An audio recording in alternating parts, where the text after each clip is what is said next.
Appointment එකක් දාලා දුන්නේ බණ්ඩා කියලා. හරි. ඉලෙක්ට්‍රිෂන්. හරි මට මතකයි. ටැක්සි. සර් දෙසීට් නම් ගෙනාවේ නෑ. මෙස්සි දිනයිසේ 100 වාඩි වෙනවා. ඉංග්‍රීසි මංගල දානවා sir. Thank you very much. Of course man. That's right. ඕයි. මම ඉංග්‍රීසි උන පුළුවන් සර්. මේ සර් මගේ ෆයිල්. තවසේ ගෙවල් කොහෙද? සර් ගම දියතලාවේ. පොක්සිල් කියන්නේ නරිය කන්දේ. අන්න එහෙ. තවසෙත් එන්න නරියෙක් වගේ කපටි යති නේද? ඔව් සර්. ඒ පාරවල ඔක්කොටම කාපට් දාලා තියෙන්නේ. මුගේ මීට අවුට්ද කොහෙද? නම් බලමු මුගේ සාමාන්‍ය දැනීම කොහොමද කියලා. හරි. කියමු බලන්න එහෙනම් ජාතික පක්ෂිය මොකಾದ කියලා. සර් වලිකුකුල.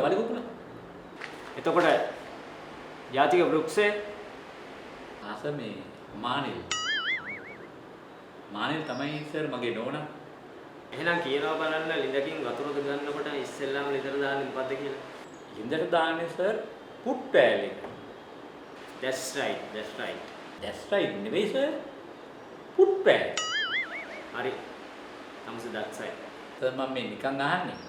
මම දැන් මේ ඉන්ටර්විව් ආවේ ඉලෙක්ට්‍රිෂන් ජොබ් එකකටද එහෙම නැත්නම් පයිප් බාස් වැඩකටද? නෑ ඔයි. පයිප් බාස්ගේ ආච්චි මැරිලා කියලා නිමාඩු ගත්තොත් ඔය අකාගේ ආච්චි මැරිලා තියෙනවා 3 පාරක්. පූසල් ඉඳට වැටුණා කියලා නිමාඩු ගත්තොත් පූසල් ඉඳට වැටිලා තියෙනවා 4 පාරක්. ඔය අකාට බඩේලිය යනවා කියලා නිමාඩු ගත්තොත් ඔය අකාට බඩේලිය ගිහින් තියෙනවා 6 පාරක්. අදිසියවත් පයිප් බාස් නිමාඩු ගත්තොත් තමසට කියලා ඒ වැඩේ කරගන්න ඉතින්. තමසට මම ගෙවනවා ඩබල්. රෙද්ද තමයි ඩබල් ගෙවන්නේ. හරි. දැන් බලමු තමසගේ ඉලෙක්ට්‍රිෂියන් දැනුම කොහොමද කියලා.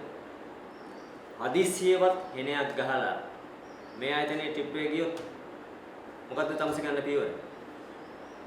ඊළඟ පියවර සර්. දැන් සර් මම ලෑස්ති වෙලා ආවෙත් නෑ, ගෙදරට කියලා ආවෙත් නෑ, ඇඳුම් ගෙන ආවෙත් නෑ.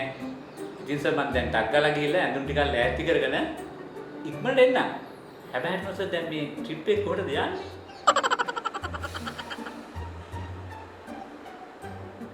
යනකො යන්න. මෙන්න මේකත් අරන්. එහෙනම් සර් මම ගිහිල්ලා ඇඳුම් ටිකක් අරන් එන්නම්.